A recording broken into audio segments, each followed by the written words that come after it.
guys, good morning. Ipakita ko ngayon sa inyo ang kapaligiran dito sa Zone 1 Pagapat, Cagayan de Oro City.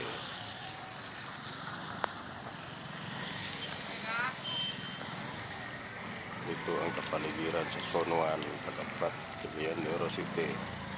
Tingnan nyo, mayroong bunok.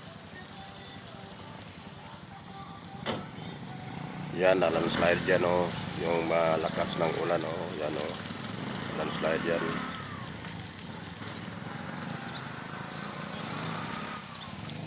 Ito, tingnan nyo, mayroong bundok, mayroong company yun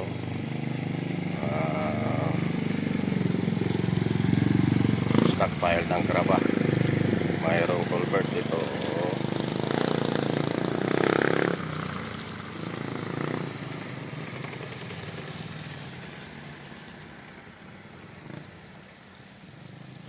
Mayroong palkata.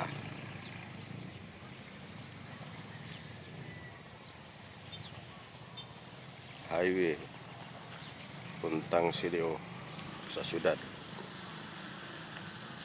Ayun, pinapakita ko sa inyo.